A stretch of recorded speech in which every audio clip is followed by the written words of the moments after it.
Hola a todos, bienvenidos a otro sábado filosófico más aquí en el Pensamiento en Llamas.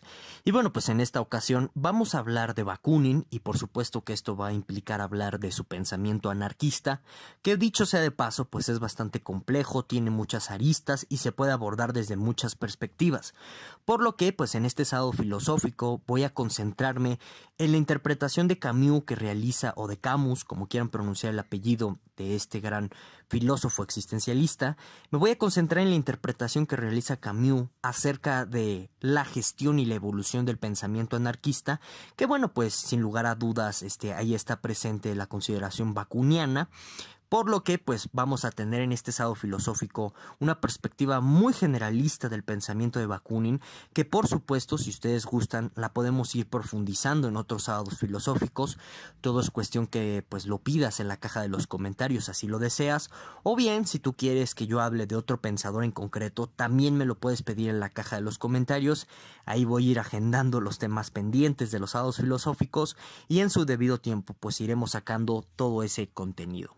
Bueno, entonces, partiendo de este texto de Camus, como quieras pronunciar el apellido, de El hombre rebelde, recordemos que lo que pretende hacer Camus en esta obra, que ya pueden ver en las pantallas de sus dispositivos, es tratar de comprender, por así decirlo, dos problemas fundamentales que él está detectando en el desarrollo del pensamiento occidental a partir del siglo XIX y XVIII, un poquito más antes, que bueno, pues consiste en torno al problema del nihilismo como una justificación del homicidio.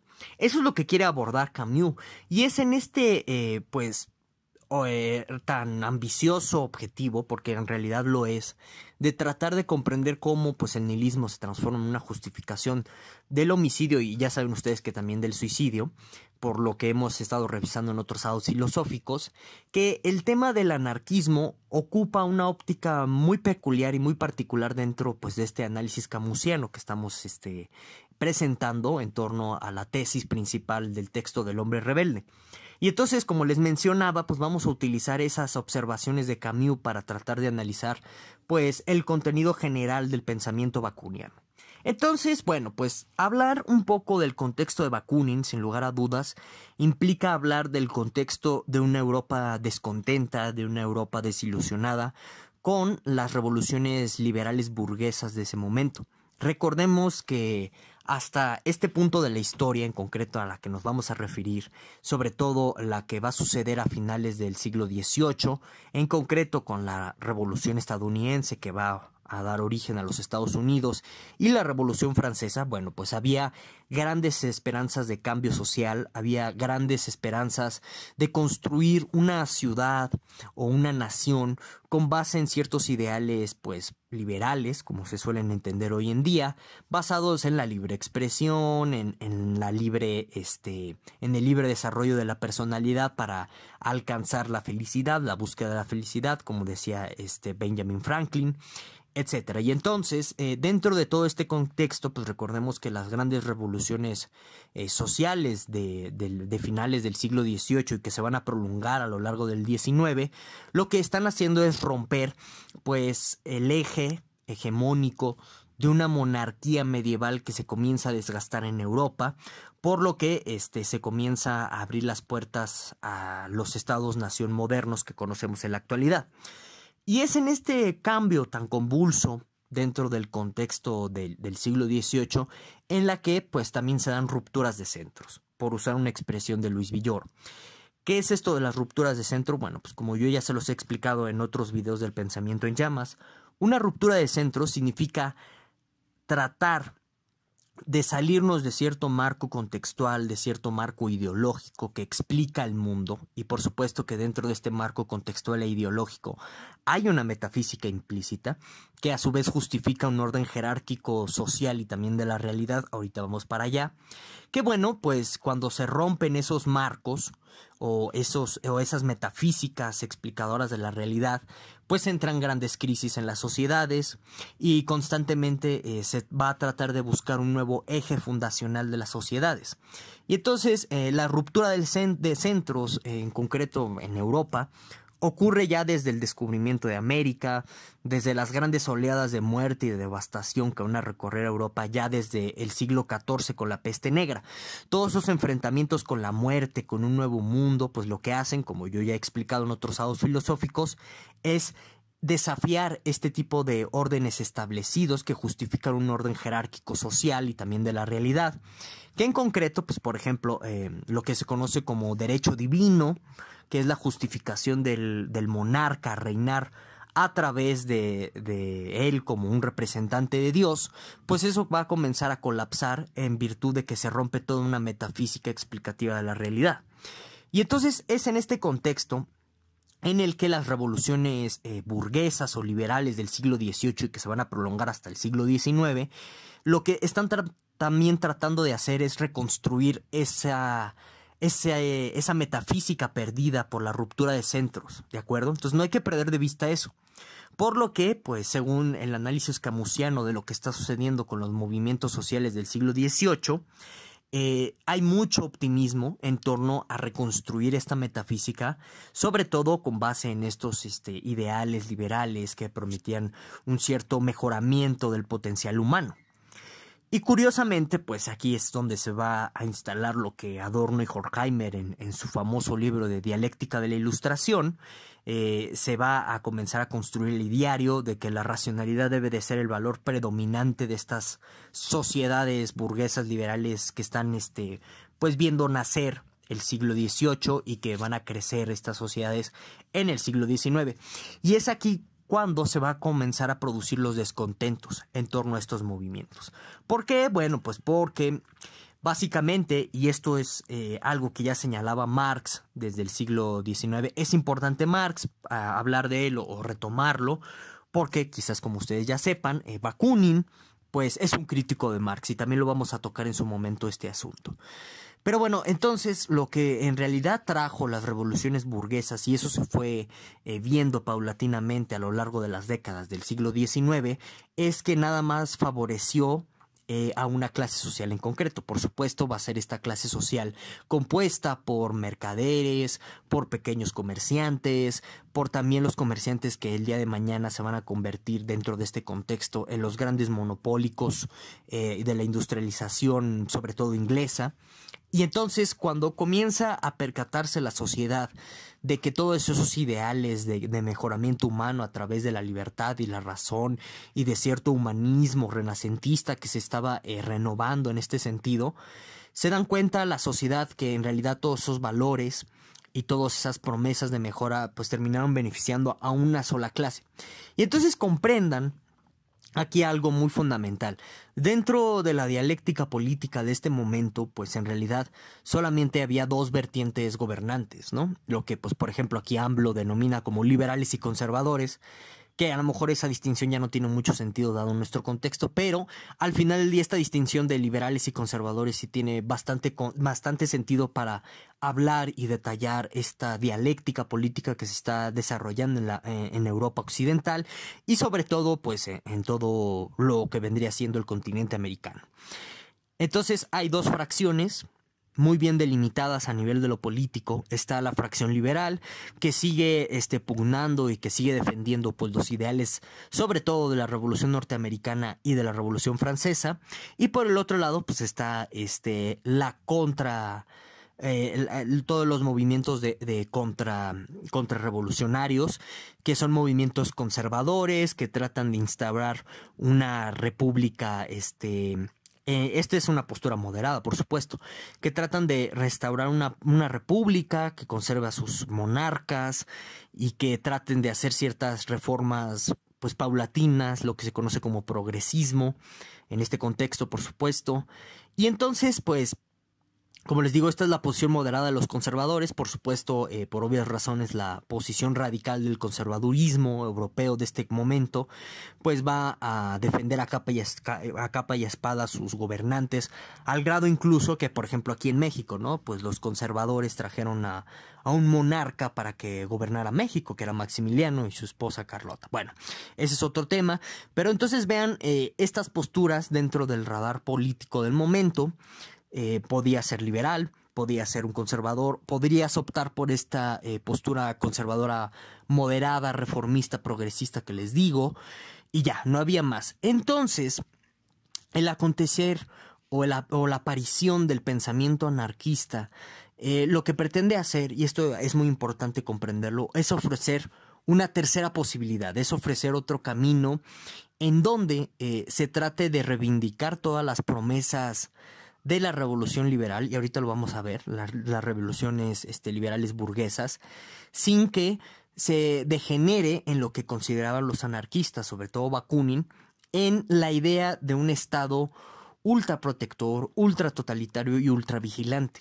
Eso es algo muy importante que hay que comprender.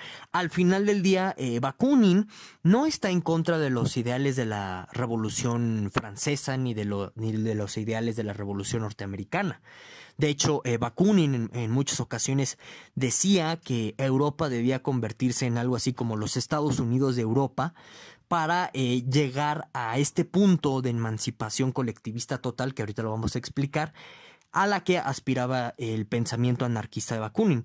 Por lo que aquí podemos ver cómo pues Bakunin en realidad sentía mucha admiración por las revoluciones burguesas en el sentido de la pugnación o de la defensa de los ideales liberales básicos del ser humano, que por ejemplo están plasmados en la Declaración Universal de los Derechos del Hombre y del Ciudadano. ¿Ok?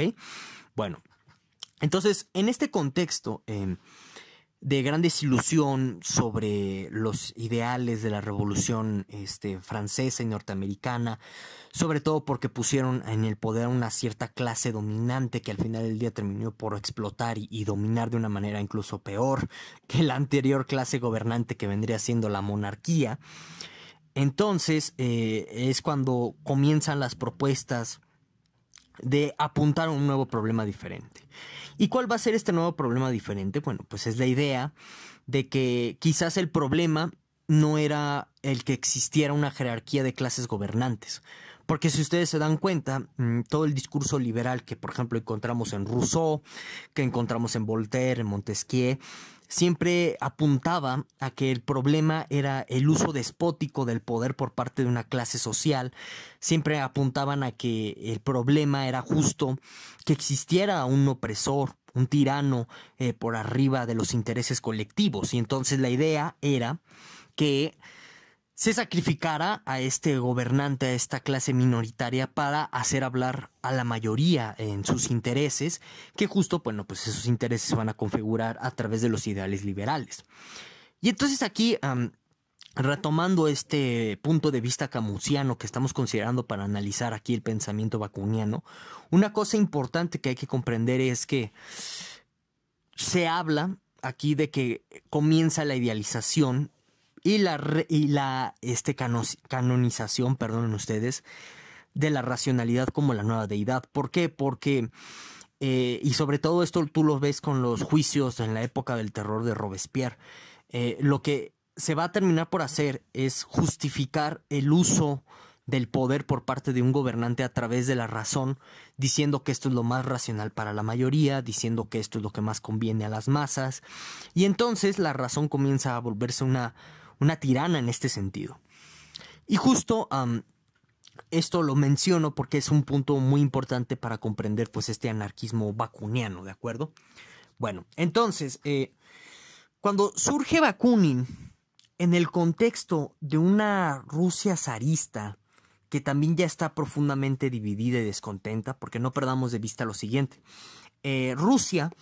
La Rusia zarista del siglo XIX está viviendo un momento de convulsión interna muy fuerte porque, bueno, pues hay movimientos germanofóbicos, ya que, bueno, pues varias dinastías zaristas están en bastante cercanía con pues varios monarcas germánicos, por lo que pues surge en Rusia un movimiento nacionalista, vamos a llamarlo así, que trataba de expulsar a los alemanes de las altas esferas de la monarquía zarista. Por su parte también hay gente rusa muy apegada a los ideales de los franceses, los ideales liberales, por lo que también hay un movimiento de valorización franco-germánica que está pues dividiendo cada vez más a las altas esferas de la monarquía rusa. Y es aquí donde surge el movimiento anarquista como una forma de decir, pues ya basta. Uno no quiere irse hacia un lado o hacia el otro, como les comento. Lo que queremos es retomar estos ideales de la Revolución Francesa sin que exista justo la principal causa de corrosión de los mismos ideales. Y entonces aquí Bakunin va a apuntar a que la principal causa de corrosión de estos ideales de la Revolución Francesa no son otra entidad más que el Estado. ¿Y por qué el Estado? Esto es algo muy interesante que debe ser analizado con respecto a los pensadores anarquistas y sobre todo con Bakunin, porque por ejemplo Pudojot o Pudorov, como quieran pronunciar el apellido, va a coincidir en este punto con Bakunin, pero se va a distanciar en las razones. Fíjense, Bakunin considera que el Estado lo que hace es estratificar por jerarquías a las clases sociales, por lo que el ideal es que si tú desapareces al Estado, lo que obtienes es una igualdad colectivista indiferenciada. Y si ustedes se ponen a pensar, no parece tan descabellado de pronto el planteamiento bakuniano. ¿Por qué? Porque bueno, pues simplemente nada más por la cuestión. También recordemos en qué tipo de Estado estamos hablando. Estamos hablando de un Estado todavía monárquico que se está convirtiendo en un Estado moderno tal y como lo conocemos. Entonces, pues este tipo de estados lo que hacen es que van a distribuir no nada más la riqueza, lo que hacen es distribuir también el reconocimiento social a través de medallitas y que caballero de honor y que príncipe de Malta.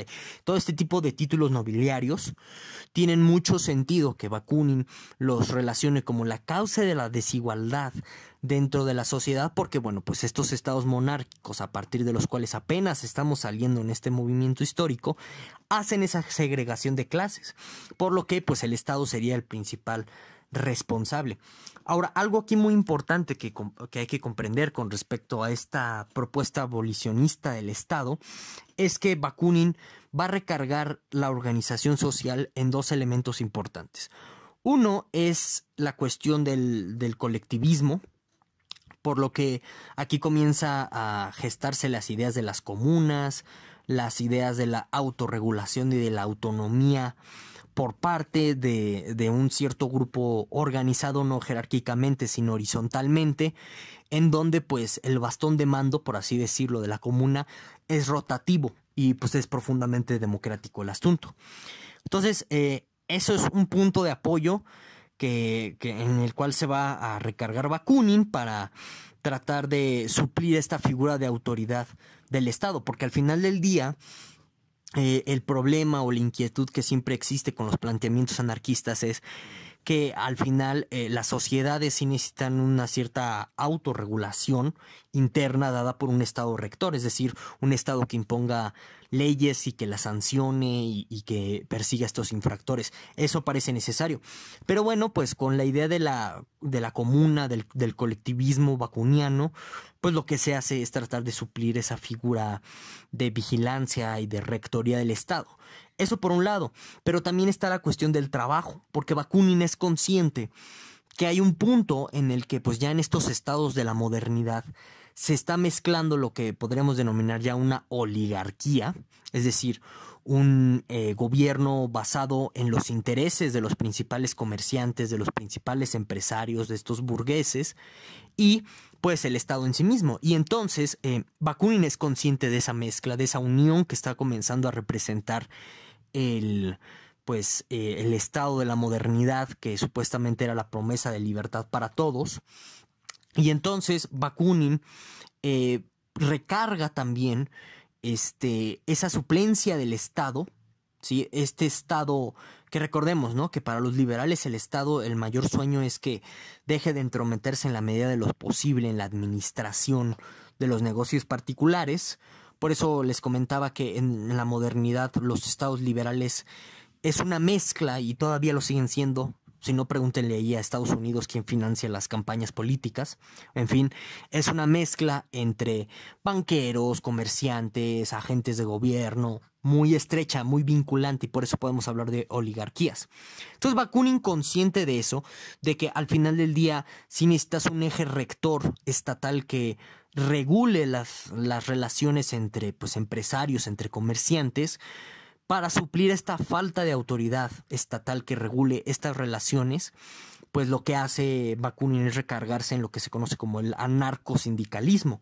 ¿Cuál es la idea del anarcosindicalismo? Pues la idea es que los que vayan a regular la producción de la riqueza, la distribución de esa misma riqueza, la cuestión de las relaciones entre competencias laborales que existen entre pues, empresa y demás, sean los propios obreros a través de sindicatos. Entonces, en la formulación y la conformación de los sindicatos, pues básicamente tú tienes esta suplencia que les menciono del Estado liberal rector de las relaciones económicas entre empresas y agentes pues, económicos de una sociedad. Y entonces con el anarcocolectivismo y con el anarcosindicalismo hay que reconocer lo que Bakunin es un gran propulsor y defensor del sindicalismo obrero, y en este sentido pues lo que va más repercutir en torno a la elaboración de los contemporáneos códigos laborales es justo esta defensa tan acérrima que realiza Bakunin sobre el anarcosindicalismo. Con base en estos elementos, por ejemplo, Bakunin se va a oponer a Marx, porque recordemos que pues dentro de la filosofía marxista de Marx, él establece o explica cómo en determinado momento pues de la lucha de clases, pues el punto de la opresión hacia el obrero por parte de los patrones va a llegar a ser tan insoportable que pues estos obreros se van a rebelar y van a llegar a tomar el Estado por vías armadas, y entonces eso es lo que se conoce como la famosa dictadura del proletariado. Esto le preocupaba mucho a Bakunin porque justo lo que él está observando en el estado de la modernidad que está comenzando a nacer en el siglo XIX es que en esta segregación de clases que pues, el Estado hace para organizar una sociedad, instaura cierto totalitarismo, cierto uso de la violencia, de tal suerte que tú siempre tienes, por ejemplo, a través de los códigos penales, sobre todo con la cuestión del delito del robo, una regulación para mantener a raya ciertas clases sociales.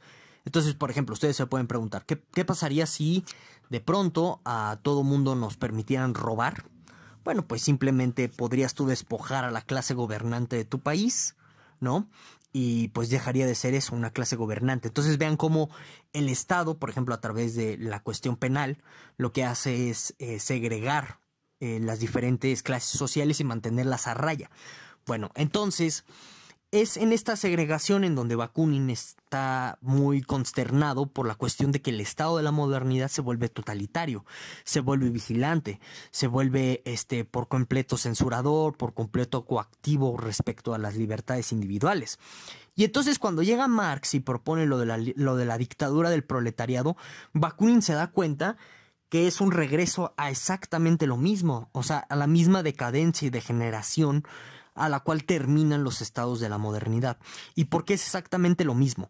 Porque nada más es un cambio de clase social en el poder, pero que se mantiene intacta las funciones de este estado segregativo, de este estado segregador de las clases sociales. Es decir, si tú pones ahora al obrero enfrente o sobre la cabeza del Estado, ¿qué va a suceder? Pues simplemente vas a tener una inversión de la escala de valores, y en donde pues ahora esta dictadura del proletariado lo que va a hacer es segregar a las clases sociales con base en sus propios intereses.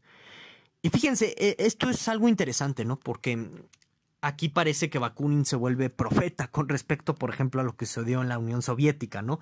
Eso es justo lo que sucedió con Stalin. O sea, Lenin y Stalin llegan al poder y bueno, ya saben que Lenin se muere de una forma misteriosa. Ese es todo un tema para otro video, ¿verdad? Pero bueno, cuando llega Stalin al poder, lo que sucede es pues simplemente una reinversión de los valores, y de tal suerte que se organizó la sociedad rusa bajo el régimen comunista, bajo la óptica de estos valores de la dictadura del proletariado, y se terminó y degeneró la Unión Soviética, el proyecto del comunismo soviético, en una dictadura, en un fascismo bastante conservador, bastante violento. Y entonces todas estas cosas, por ejemplo, ya Bakunin las veía y las diagnosticaba a nivel de la estructuración del Estado. O sea que al final del cuentas, por ejemplo, para el pensamiento bakuniano anarquista, el problema no es el individuo, sino esta jerarquía, estas estructuras estatales. Y bueno, pues Marx no comprendió esto, o no quiso comprender, o a lo mejor sí lo comprendió. Esa es una larga discusión. Pero el punto es que Marx nombró a Bakunin como un enemigo del proletariado y hubo persecuciones. O sea, a Bakunin se le persiguió tanto por parte del régimen zarista como por parte de los marxistas. De pronto eso es algo que se llega a olvidar, ¿no? En fin, entonces aquí hay varios detalles muy importantes a resaltar sobre el pensamiento bakuniano anarquista, que son sus puntos débiles al final del día, y que justo Pudorov, o Pudojov, como quieran pronunciar el apellido, va a criticar con un tipo de anarquismo que él va a desarrollar de carácter individualista. El primero es que justo pues el colectivismo anarquista de Bakunin es también uniabarcador y totalizante. O sea, al final del día no logra este anarquismo colectivista sindicalista liberar al individuo como quiere Bakunin. Al contrario, lo que hace es supeditar la visión del individuo como ser individual, como ser particular, a la del colectivo. Porque al final del día lo que hace Bakunin es instaurar o abogar por algo así que nosotros podremos denominar como una ética utilitarista, en donde siempre la felicidad del colectivo está por encima de la felicidad de las minorías. Y fíjense qué interesante, de pronto nosotros olvidamos que, y esto lo menciona Camus o Camus, como quieran pronunciar el apellido, en este texto que les menciono del hombre rebelde. Nosotros de pronto olvidamos que de los anarquistas rusos de mediados del siglo XIX a la instauración de la Unión Soviética en las primeras décadas del siglo XX, bueno, pues en realidad sí hay una línea de continuidad muy estrecha. Por lo que nosotros podríamos decir que el anarquismo sindical inspirado en Bakunin en Rusia, pues llevó al poder a Stalin. ¿Y por qué lo llevó al poder a Stalin? Porque tanto Lenin como Stalin se aprovecharon de los anarquistas, los engañaron. Y pues al final del día, pues estos mismos anarquistas eran los revolucionarios, eran los que te iban a incendiar propiedades zaristas y todo esto. Y los engañaron y se aprovecharon de ellos porque justo en esta visión colmena que de pronto tiene el anarquismo bakuniano de privilegiar el interés del colectivo sobre el interés individual, pues lo que haces es sacrificar individuos en la palestra. Y entonces ustedes pueden ver toda una cronología de mártires y de grandes tragedias en la Rusia zarista de mediados del siglo XIX hasta la instauración de la Unión Soviética, que se inmolaban por la causa, que se sacrificaban ellos a raíz o por proclamar este ideal del colectivo libre. Y entonces vemos cómo este es un gran punto débil dentro del anarquismo bakuniano. O sea, no toma en cuenta los intereses individuales, por lo que eso deviene y degenera en fascismos. Recordemos que, así en grandes rasgos, ¿quién es un fascista? Pues un fascista es aquel que siempre está considerando que es más importante un interés colectivo, que distorsiona y que al final del día es su interés individual.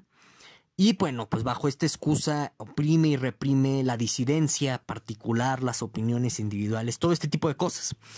Entonces, vean, ¿no? El anarquismo bakuniano con este gran afán colectivista deviene en fascismo. Y no en balde, por eso les decía que hay esa cronología entre los anarquistas rusos del siglo XIX, de mediados del siglo XIX,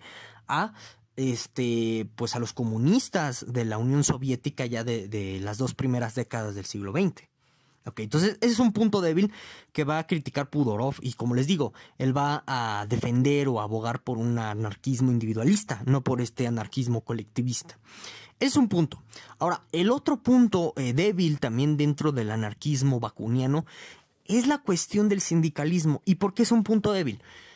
Porque, de nuevo, lo que hemos visto, sobre todo a través de la historia de la Revolución Rusa, es que este tipo de sindicalismos lo que también devienen son en dictaduras de los sindicatos. Entonces, por ejemplo, aquí en México, lo que sucede con el sindicato de maestros, ¿no? O sea, aquí tenemos un personaje pues nefasto llamado el Bester Gordillo, que ha cooptado y ha secuestrado a la educación a través de un sindicato que supuestamente se creó con ciertas visiones del anarquismo sindicalista que, bueno, pues retomó Flores Magón y heredó a la revolución, a los revolucionarios mexicanos. Entonces, y esto no es fortuito, por ejemplo, si ustedes ven los sindicatos de la Rusia comunista, también son dictaduras de sindicatos. ¿Y dictaduras en qué sentido? Pues son monopolios del poder a través de líderes sindicales que lo que hacen es oprimir los intereses individuales pues de los obreros y de los patrones, porque este punto del anarcosindicalismo va de la mano con la cuestión de que el colectivismo puede degenerar en fascismos. También este anarcosindicalismo. Entonces, estos son dos puntos muy graves, muy preocupantes que tiene el anarquismo bakuniano y, como les digo, va a ser criticado y cuestionado por el pensamiento anarquista posterior. Y bueno, yo creo que pues ya con esto hemos abarcado los puntos esenciales del pensamiento bakuniano. Cualquier duda, crítica, comentario, sugerencia, bueno, pues pídemela en la caja de los comentarios. Y ya sin más, nos vemos hasta el próximo sábado filosófico.